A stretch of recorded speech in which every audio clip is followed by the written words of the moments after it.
kepada Mbak Titin, dipimpin untuk berdoa. Berdoa mulai. Bismillahirrahmanirrahim. Raditu billahi rabban wa bil islami dinan wa bi Muhammadin nabiyyan wa rasulan. Rabbi zidni ilma warzuqni fahma. Amin. Baik, bagaimana kabarnya anak-anak Ibu? Alhamdulillah. Untuk pembelajaran kita mulai, Ibu akan presentasi terlebih dahulu ya. Ya Bu. Amandatul Firdausah, Hadir Bu. Gita Ramana Suci, Hadir Bu. Putri Tiaga, Hadir Bu. Anissa Ulwaidah, Rinu Sabrandia, Hadir Bu. Santi Atik, Hadir Bu. Sinta Ulfakiani. Hadir. Baik. Baik anak-anak, apakah pembelajaran hari ini bisa kita mulai? Bisa Ibu. Baik. Pada pembelajaran kali ini kita akan membahas tentang pokok-pokok isi kitab Al-Quran. Nah, sebelum pembelajaran Ibu mulai, tujuan dari materi hari ini yaitu siswa dapat mengidentifikasi pokok-pokok isi Al-Quran. Yang kedua, siswa dapat membaca ayat Al-Quran yang berkaitan dengan pokok-pokok isi Al-Quran. Dan yang ketiga, siswa dapat menjelaskan kandungan dari ayat yang berkaitan dengan isi pokok ajaran Al-Quran. Sebelum Ibu membagi kelompok, Ibu akan menjelaskan sedikit materi tentang hari ini. Nah, anak-anak Ibu kan sudah tahu Al-Quran itu terdiri dari 30 juz, 114 surat, 6.666 ayat. Nah, dilihat dari isi kandungannya, Al-Quran dijadikan sebagai rujukan bagi umat Muslim. Al-Quran ini berfungsi sebagai membenarkan dan menjelaskan pokok-pokok ajaran kitab-kitab sebelumnya. Sebagai kitab rujukan, Al-Quran mengandung pokok-pokok isi ajaran, yang mana isinya yaitu yang pertama itu ada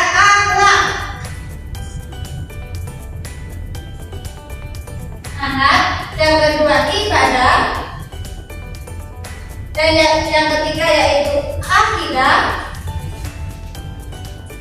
yang keempat yaitu hukum, yang kelima sejarah, yang keenam sains dan teknologi. Dari materi ini, Ibu akan membagi kelompok menjadi 3 kelompok. Selanjutnya akan menjelaskan tentang materi ini. Kelompok 1 membahas tentang akhlak dan ibadah. Kelompok 2 membahas tentang akidah dan hukum. Kelompok 3 membahas tentang sejarah dan sains dan teknologi. Nah, sebelumnya Ibu akan membagikan kertas untuk mengerjakan. Paham anak-anak Ibu? Kelompok 1 yaitu terdiri dari Mbak Ama, Mbak Manda sama Mbak Tia. Kelompok 2 Mbak Ula sama Mbak Titin. Yang kelompok 3 Mbak Sadiani sama Mbak Sinta. Silakan anak-anak Ibu mengambil.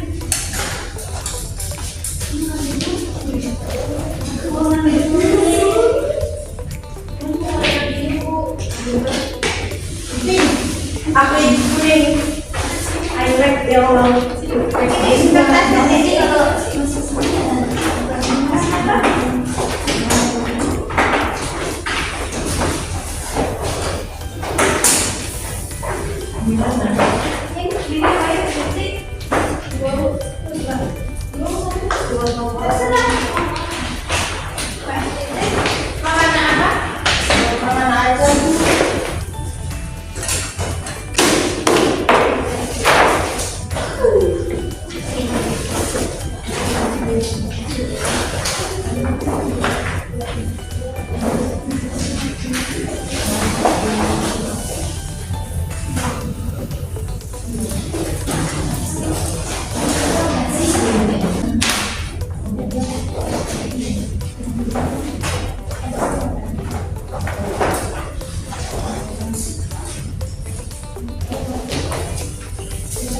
Apa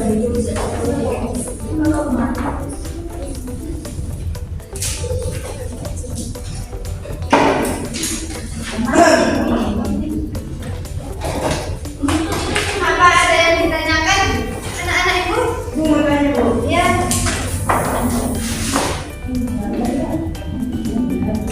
Kelompok 3 saudara dan saya tahu. Bisa paham? Paham dulu. Bagi kita membahas sejarah dan sains ya. Ya. Kelompok 1 ada yang ditanyakan? Dari ibu.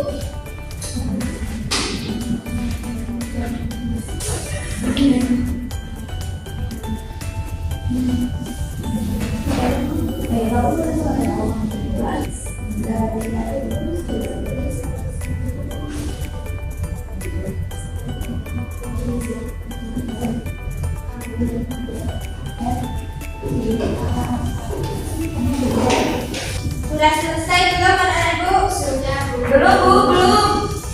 Belum ibu.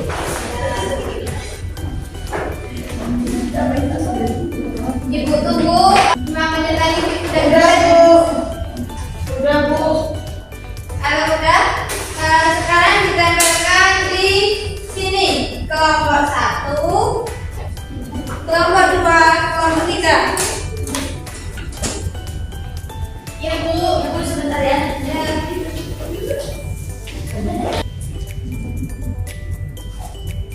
Nah, kan ini udah selesai semuanya. Nanti setelah mempresentasikan, kelompok 1 mengambil undian untuk membacakan surat-surat yang ada di dalam materi-materi tersebut. Kalau semuanya sudah selesai, baru maju. Diingat-ingat dapatnya apa? Ya nanti. Baik, kelompok 1 untuk mempresentasikan hasil diskusinya.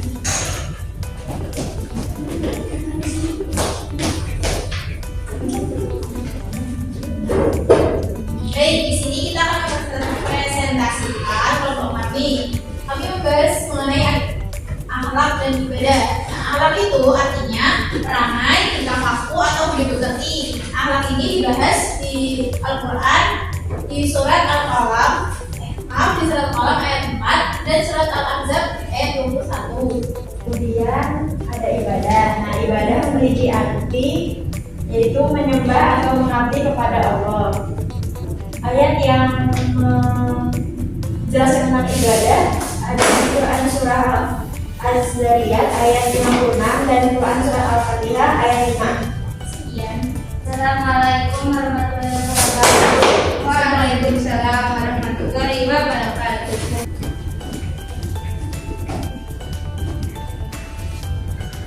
Sudah, sekarang kelompok 2 silakan maju.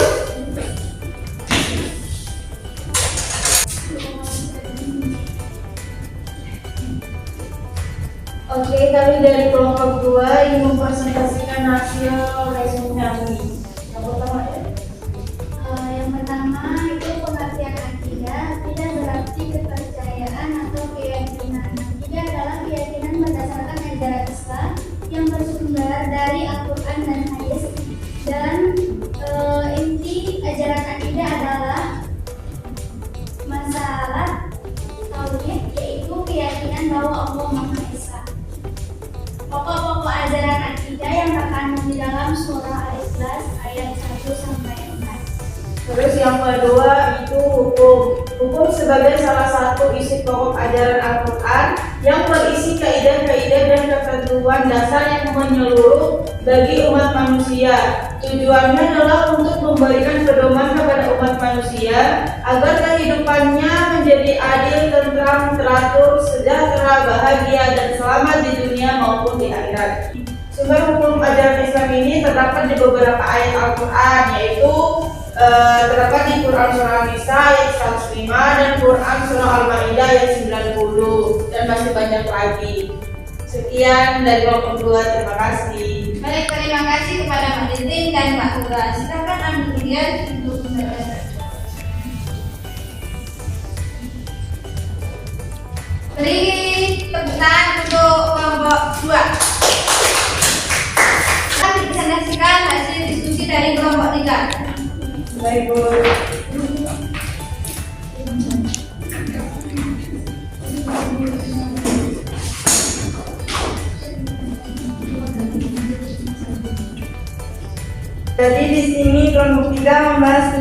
sejarah dan sains teknologi yang terdapat di dalam Al-Quran. Jadi sejarahnya itu Al-Quran sebagai kitab suci bagi umat Islam banyak menjelaskan tentang sejarah atau kisah umat pada masa lalu. Sejarah atau kisah tersebut bukan hanya sekedar cerita atau dongeng semata, melainkan untuk menjadi ibrah atau pelajaran bagi umat Islam. Kemudian sejarah tersebut terdapat dalam Al-Quran surah Yusuf ayat 111 dan Quran surah Al-Furqan ayat 27 sampai 39. Yang selanjutnya yaitu sains teknologi. Sains dan teknologi yang terdapat dalam Al-Quran itu banyak mendorong umat manusia untuk menggali, meneliti, serta mengembangkan isyarat-isyarat ilmu pengetahuan untuk kepentingan kesejahteraan hidupnya. Jadi syarat tersebut berkenaan dengan farmasi, pertanian, kemudian matematika, fisika, kimia, biologi, dan termasuk juga teknologi. Jadi sains dan teknologi ini terdapat di dalam penjelasan Al-Quran surat Al-Alaq ayat 1-5 dan Al-Mujadalah ayat 11. Sekian Bu. Baik, terima kasih kepada Mbak Syafriati sama Mbak Pesinta. Silakan ambil pinjam untuk membacakan surat-surat yang ada di dalam. Sudah kecil aja.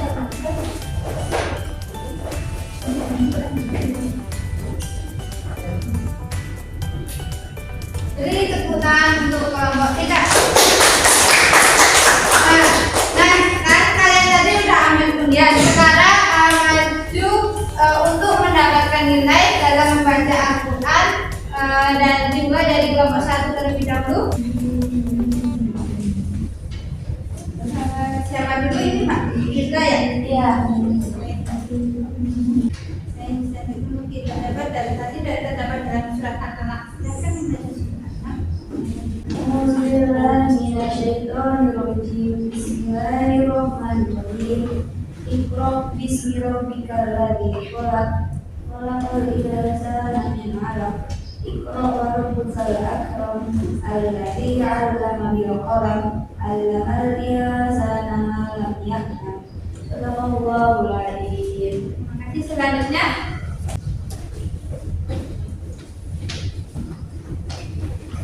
tadi dapat surat apa? Sejarah.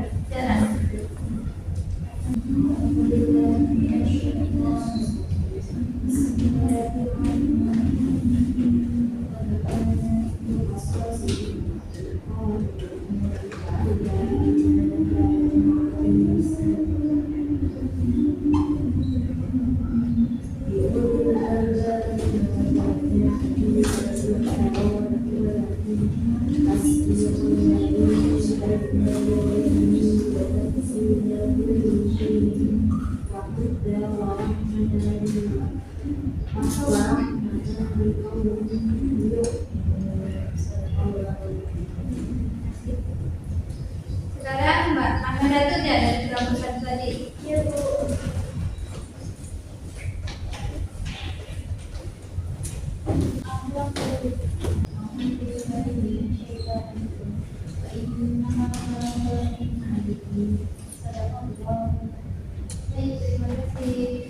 Dari kelompok 2 Mbak Trinus Sabat ya.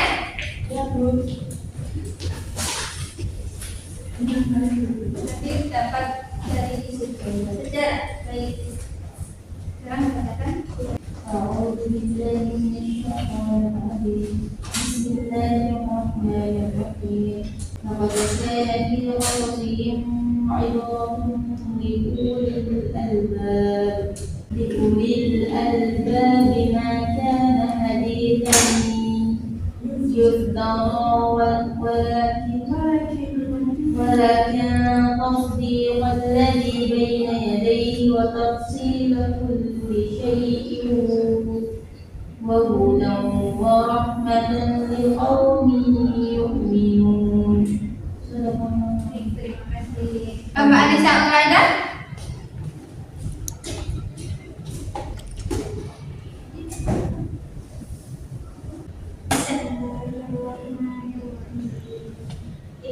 بسم ربك الذي خلق خلق الإنسان من علق اقرأ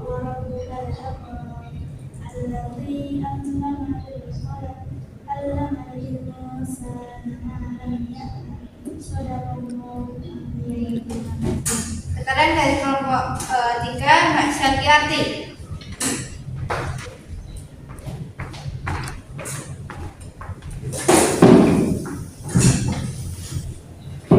Dapat isi kandungan apa? Sejarah. أعوذ بالله من الشيطان الرجيم بسم الله الرحمن الرحيم لقد كان في قصصهم عبرة لأولي الألباب ما كان حديثا يفتر ولكن تصديق الذي بين يديه وتفصيل كل شيء وهدى ورحمة لقوم يؤمنون. Sadaqallahul Azim. Terima kasih. Sekarang Mbak Rosinta Sukafian.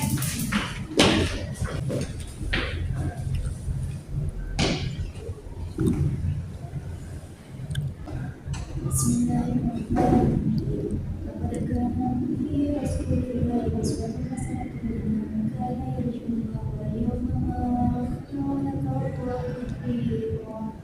Sadaqallahul azim. Baik, terima kasih. Anak-anak, alhamdulillah bacaan anak-anak semuanya bagus. Jadinya anak-anak ibu tingkatkan dalam membaca Al-Quran ya. Ya, Bu. Ya, Bu. Pada pembelajaran hari ini dapat disimpulkan bahwa Al-Quran sebagai pedoman hidup manusia. Dengan mempelajari Al-Quran, hati kita menjadi tenang, terhindar dari perilaku buruk, tercela, dan kebodohan dan penyakit-penyakit hati maupun rohani. Sebelum pembelajaran hari ini kita tutup, apakah pembelajaran hari ini udah dimengerti untuk anak-anak ibu? Udah, Bu.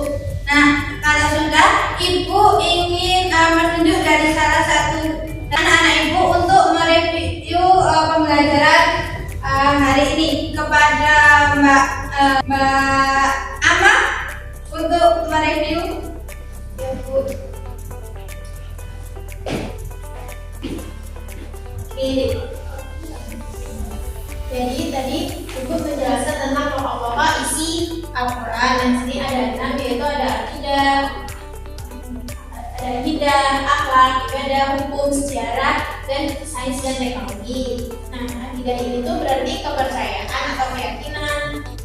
Kalau akhlak itu berarti perangai atau tingkah laku. Terus ibadah itu berarti mengabdi atau menyembah. Kalau hukum itu berisi kaidah dan ketentuan dasar dan menyeluruh bagi umat manusia. Yang kelima yaitu sejarah. Nah, sejarah itu bukan sekedar cerita atau dongeng, tapi dimaksudkan untuk menjadi pelajaran bagi umat muslim. Yang terakhir yaitu ada sains dan teknologi. Ilmu pengetahuan sains dan teknologi ini bersifat potensial untuk kemudian dapat dikembangkan guna kemaslahatan dan kesejahteraan hidup manusia. Terima kasih kepada Mbak Ama. Beri tepuk tangan. Sekian yang dapat Ibu sampaikan pada pembelajaran hari ini.